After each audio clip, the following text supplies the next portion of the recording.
Welcome to part 1 of the Annual Performance Report APR video guide. In this video, we will review the cover sheet of your APR. This is a screenshot of the cover sheet.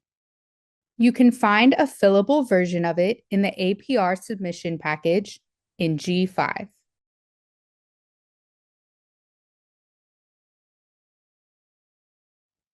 In this video, we'll walk you through the key items on the cover sheet that need a little extra attention. But don't forget to fill out the other sections too, like your address and basic details. First, in item number 1, enter your unique PR number. Make sure to include the full number for your grant and double check it, especially if you're managing more than one grant. Next, in item number 7, enter the correct reporting period for your grant. This reporting period will guide you on what information to include in this report, as we're seeking details about the project activities and spending that occurred during this specific timeframe. Now, let's move to item number 8, which is about expenditures by budget period. This section has 3 parts: items A, B, and C.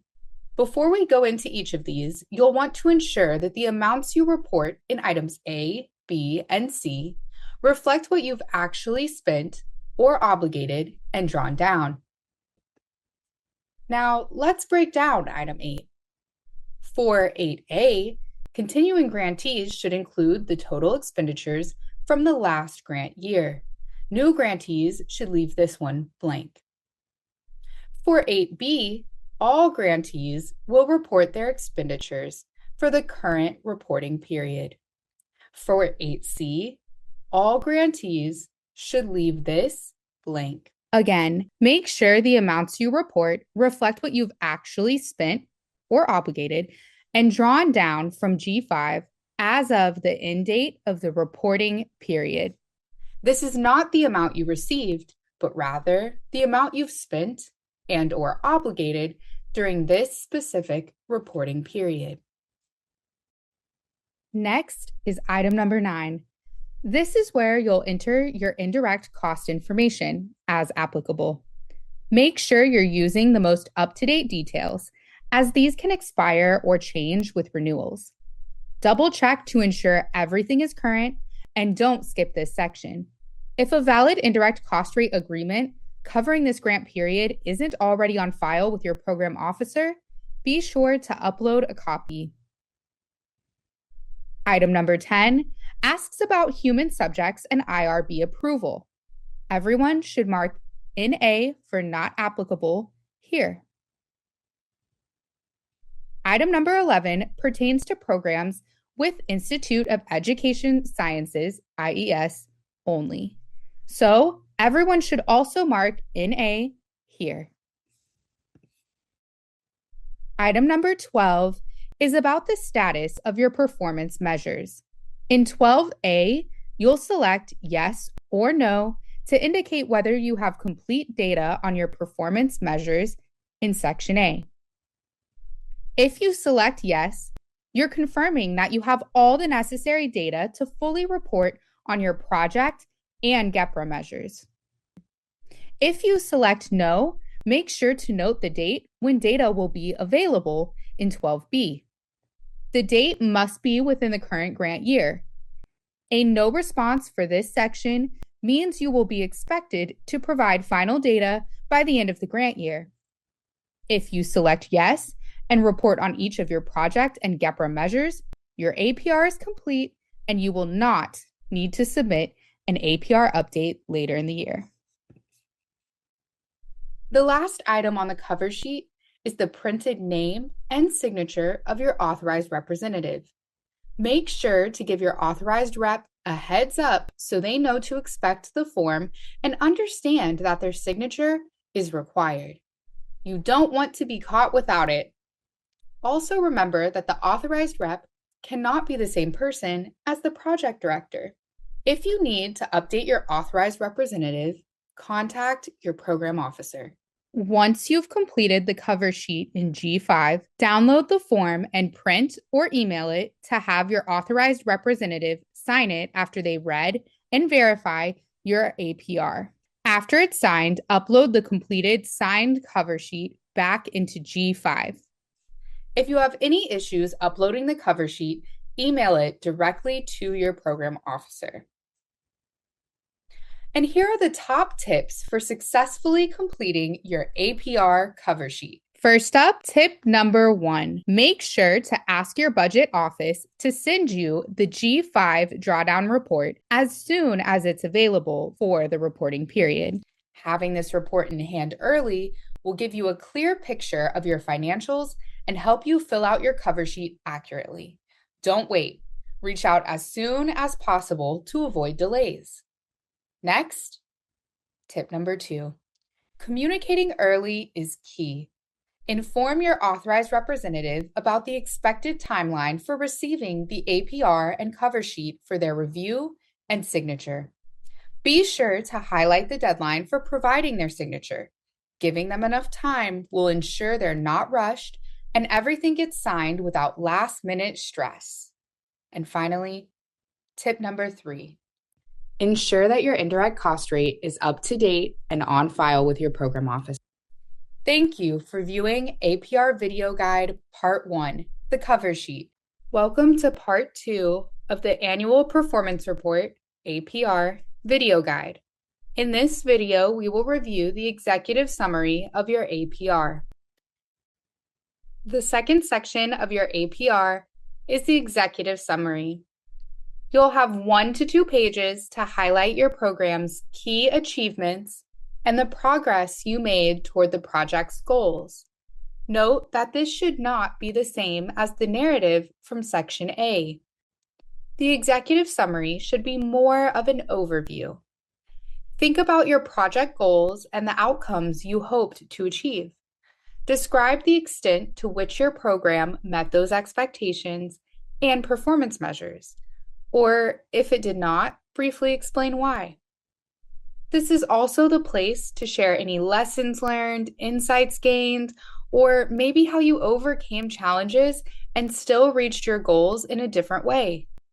If your project faced challenges that affected the implementation, for example, you might have experienced project director turnover or delays in hiring. Be sure to include those details. Be sure to also explain how your grant has addressed the absolute priority and the competitive preference priorities, if applicable, outlined in your approved grant application. Lastly, the Office of Indian Education wants to hear about the contributions your project made to research, knowledge, practice, or policy. This could include insights from your program evaluation or trends you noticed in your data along the way. Once you've written your executive summary, upload it as a PDF in the designated spot in G5. Let's take a look at this sample executive summary. We can see that the project director has included the PR award number in the space provided in the top right corner. The executive summary opens with a short overview of the goal of the project. Next are highlights of achievements or progress toward the project's goals, including relevant data. You can see that this grantee takes time to discuss the challenges as well and describes the rationale for the actions they took in response. Another key piece of information shared is challenges in the data and what types of interventions or solutions the program is putting into place. Lastly, this grantee concludes their executive summary by stating their next steps related to their goals, as well as some of the needs they have uncovered. This is a great place to add in any information or goals you have related to sustainability as well. Here are some quick tips for writing a great executive summary. First, keep it within the 2-page limit. If you have more details, you can put that extra information in Section C. Also, Avoid just repeating what's in Section A. You might want to write your executive summary last. It often flows better that way. And lastly, think of the executive summary like you're sitting down with your program officer to catch them up on the last 6 months. Share the wins and the challenges. Thank you for viewing APR Video Guide Part 2, the Executive Summary. Welcome to Part 3 of the Annual Performance Report, APR Video Guide. In this video, we will review Section A of your APR. This video will cover the Section A information applicable to all grantees. Section A contains the bulk of the information that you will submit in your APR. This is your chance to really tell the story of the progress your project has made towards both the government-determined measures and the unique measures from your application, quantitatively and qualitatively. In this video, we will first cover the quantitative part of Section A, which involves reporting data for the Government Performance and Results Act, or GPRA measures, and project measures, the two types of measures that all grantees must report on. If you have a professional development, PD grant, you will need to also report on program measures. You can find grant-specific guides for GPRA and program measures in the APR guide in the video description. Next, we will cover how to create effective explanations of progress, the qualitative part of Section A. And finally, we'll wrap up this video with a summary of top tips. This screenshot shows what Section A will look like in G5. You will fill in project status charts directly in G5, though we recommend drafting them outside of the system so you can use spelling and grammar checks and save your work in progress. Each project status chart that you add to G5 allows space for 2 performance measures. You can add additional pages for measures if needed. Note that you must report on all required measures every year without changing their wording. Please reach out to your program officer and TA team if you are not sure what measures you need to report. Let's begin by reviewing how to report GPRA measures, which are the measures defined by the Department of Education in the Notice Inviting Applications, or NIA. Start by entering the exact text of each GPRA measure into the performance measure box. These GPRA measures may be pre-populated for you. If not, you can locate them in the NIA as well as in the APR guide. Be sure to use the exact wording from the NIA. You will then choose GPRA or GPRA from the drop-down menu in the Measure Type column. It's important to note that each grant program has its own specific set of GPRA measures, and the reporting requirements may vary. To ensure accuracy, consult the grant-specific APR guides for the most up-to-date and detailed information related to your program. One consistent rule across all grants. When reporting GPRA measures, you should only include actual performance data, not the target. This differs from project measures, where both the target and actual data must be reported. You can report your data as a raw number, ratio, and/or percentage, based on what makes sense for the measure and your data. Lastly, be sure to provide an explanation of progress for each GPRA measure. We'll discuss how to provide this qualitative information later in this video. Now, let's dive into project measures or objectives. These are the goals outlined in your approved grant proposal. If you're a first-year grantee, you might have been asked to revise these project measures in your project planner to make them smarter or more specific, measurable, achievable, relevant, and time bound. If that's the case, make sure to use the updated wording that your program officer approved. For continuing grantees, repeat the wording you used in last year's APR. And remember, you'll need to report on all your project measures every year. If you're not sure what measures you need to report on, don't hesitate to reach out to your program officer or technical assistance team for guidance. When reporting project measures, label them as PROJ for measure type using the drop-down menu. Then you'll enter both the target data and the actual data under the quantitative data columns. Target data are the quantitative results you aim to achieve each year. These are defined in the project measure wording. Actual data are the real data you've collected, your results for the reporting period. You can report your data as a raw number, ratio, and/or percentage based on what makes sense for the measure and your data. It's important to note that the format of your target and actual data must match. For example, if you reported your target data as a number, your actual data must also be reported as a number. The same applies if you use a ratio or percentage.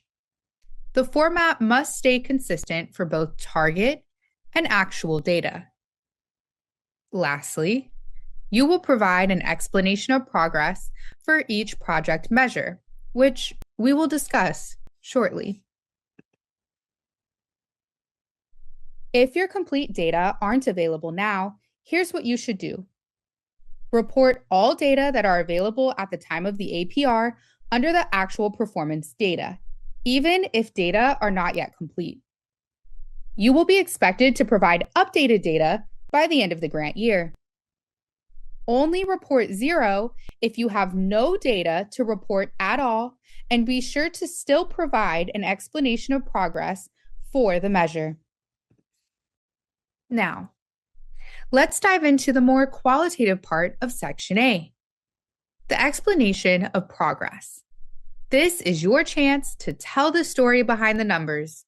When writing your explanations, you'll want to include both quantitative and qualitative information.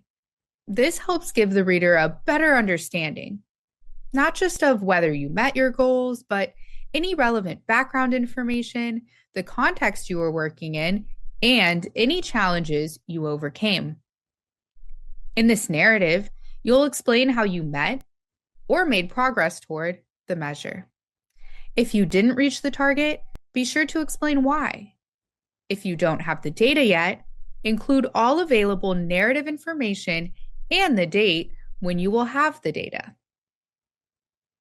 Describe what your data actually measure and how you collected and analyzed the data.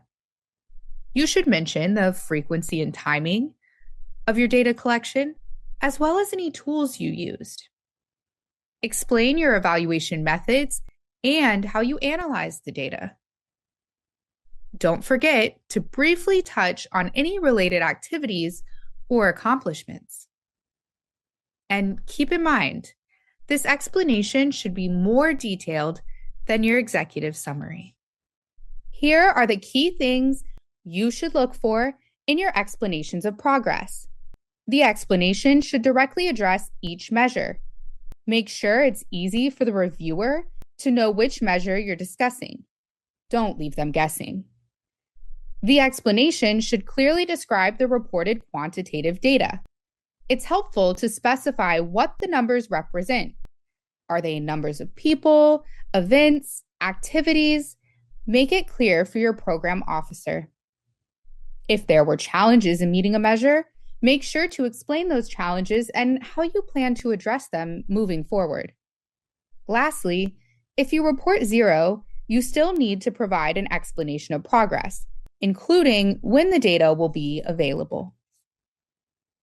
Here is an example of a completed Section A chart with both a GPRA measure and a project measure included to highlight the differences in how they are reported. The GPRA measure here is from the Native Youth Community Projects Grant. The percentage of grantees that report a significant increase in community collaborative efforts that promote college and career readiness of Indian children. This is the exact wording of the GPRA measure as determined by the U.S. Department of Education in the NIA. This measure is assessed by the total number of community collaborative efforts. Note how this example grantee reported 9/1 instead of 0 in the chart, even though the explanation of progress mentions that final data on the number of partnerships will be available by the end of the grant year. This is a great example of how you should report any available data, even partial data, and explain in the explanation of progress that the number may be updated at the end of the grant period. Only use 0 if you have no data at all. Even if you report 0, it's crucial to provide a detailed explanation of progress so your program officer can assess your progress. The explanation of progress for the GPRA measure includes the data available at the time of the APR, noting that the number of community partners has increased to 9 so far, an increase of 5 from the last grant year. It also provides useful details about the types of partnerships and how they contribute to the project. The explanation includes plans for the future and specifies when the full data will be available. Now, let's look at this example of a project measure. For project measures, you will report both the target data and the actual performance data. This contrasts with reporting only actual performance data for GPRA measures. The target data should come directly from the wording of your project measures, which should remain consistent each year. This project measure specifies that at least 200 families will participate. So the target data is 200/200. The actual data is 154/200, meaning 154 families out of the goal of 200 families actually attended this year. Here's the explanation of progress for the project measure, also clearly labeled. It's important to separate and clearly label the explanation of progress for each performance measure in the chart, as shown in this example. The explanation describes how the grantee determined that 154 families attended through an on-site registration sheet. Since the target for this measure was not met, the grantee discusses their plans to increase attendance, including providing additional services. Here are our top tips for Section A. Double check that you've correctly reported all GPRA and project measures for your grant. PD grantees also need to report on program measures. Next, write your explanations of progress outside of G5 first. This allows you to take advantage of spelling and grammar checks and save your work as you go.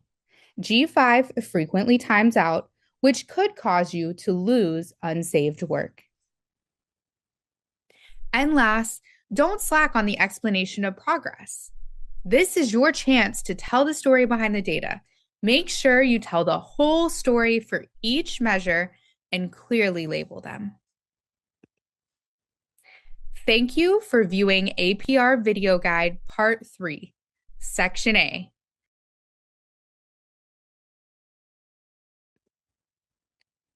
Welcome to Part 4 of the Annual Performance Report, APR Video Guide. In this video, we will review Section B of your APR. This section focuses on your budget. You will provide both your expenditure report along with a narrative description. Let's first go through the budget narrative portion of Section B, which is part of the official ED form. This is the section you will use to provide a narrative of your spending for the entire grant period. This section should expand as you type into the form. Ideally, you will organize your narrative by budget category. This will make it easy on your reviewer to connect the text with the numbers and categories reported in your budget form. As with your explanations of progress in Section A, it will be helpful to craft this narrative in a separate document and then copy and paste into G5 once you have it fully written. Here are some reminders about what you will need to report in the budget narrative section. In the narrative, please report on the funds expended, obligated, even if not yet reflected in G5, through the last day of the reporting period. The reporting period for each grantee cohort can be found on the APR guide. This is why we recommend maintaining your own tracking of expenses. It can take a while for fiscal offices to post and draw down expenses that you know you have obligated. If applicable, describe why drawdowns did not happen at least once per quarter, what you did to try and remedy the situation, and how you tracked expenditures independent of your budget office. You will want to describe any challenges you faced, for instance, during the pandemic or when getting your program off the ground, that affected your budget. You will want to address any carryover funds or budget cuts you experienced. These are all things to include in your budget narrative. By the time you're submitting your APR, you should have spent about 50% or more of your budget. If you're having trouble meeting your target drawdowns and have a large available balance, please explain in the Section B narrative how you plan to meet target drawdowns by the end of this grant year.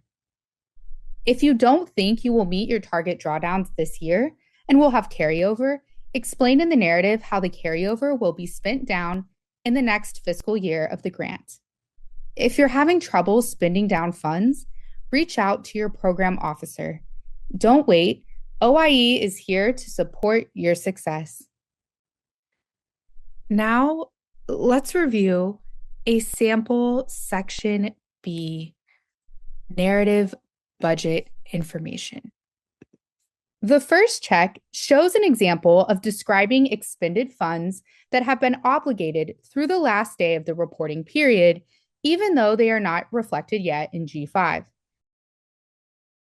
The second check shows an example of discussing G5 drawdown frequency and fiscal process for tracking expenditures independent of your budget office. We can see that this grantee is meeting with budget staff to reconcile spending and drawdowns, and that drawdowns occur after this meeting. The third check shows an anticipated overexpenditure in the contractual category. The grantee describes why more funds are needed in this category and where they intend to get the funds. Note that the grantee indicates an intention to submit a formal budget revision to make this correction. The fourth check provides information on a potential amount this grantee will carry over to the next year, along with a description of how those carryover funds would be used. The final check shows that the grantee had a delayed start for one of its positions, so they have made adjustments in the fringe category.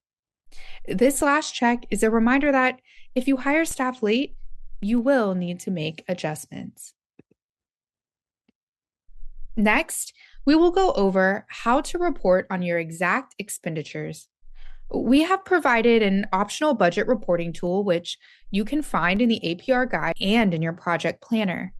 You are not required to use this tool, though. It is encouraged because it contains space for all the information that you must report on.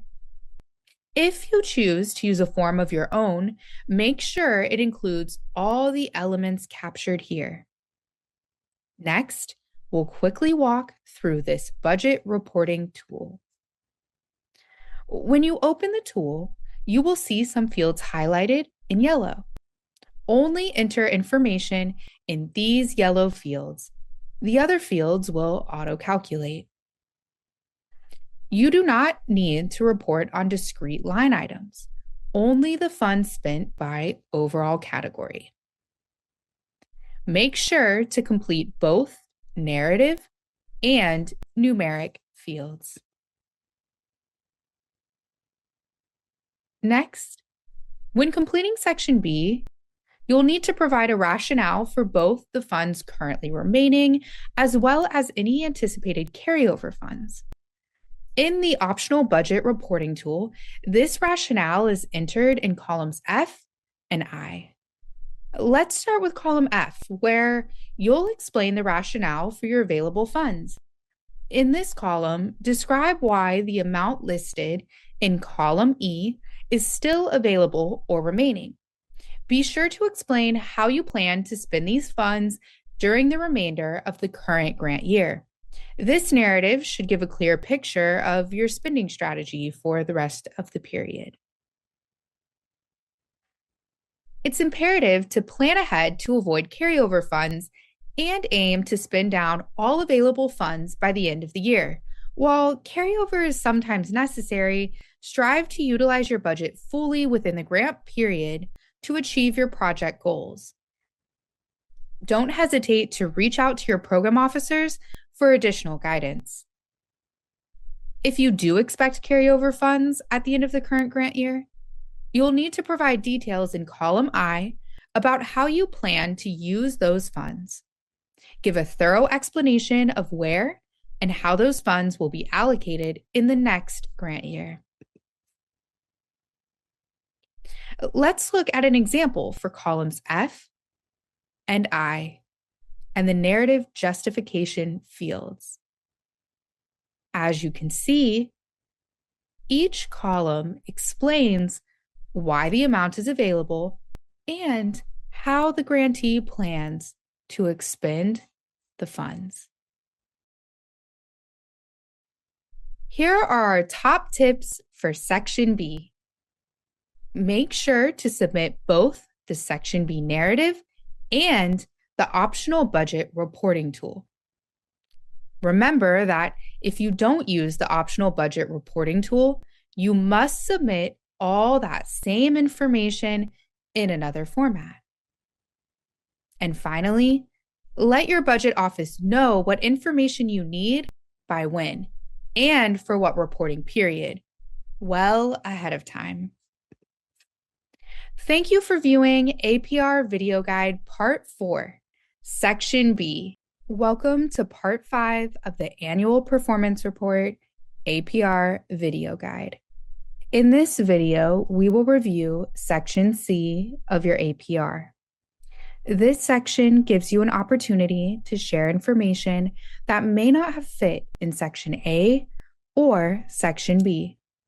You can provide this information in narrative form, and we also provide an optional Form C that you can use. The final section of the APR, Section C, is where you get to include any additional information that did not have a home elsewhere. You might include photos or student work samples, news clippings, or accolades from other agencies and organizations.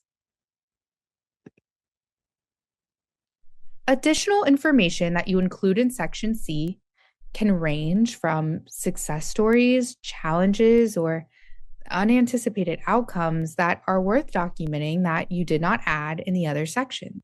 Regardless of what you choose to include, you will want to ensure that you upload everything as one PDF.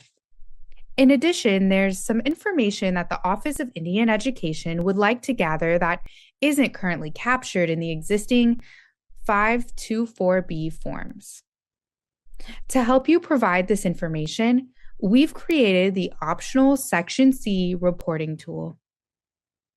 We highly recommend using this tool and including it in your Section C submission so that you don't leave any of this information out.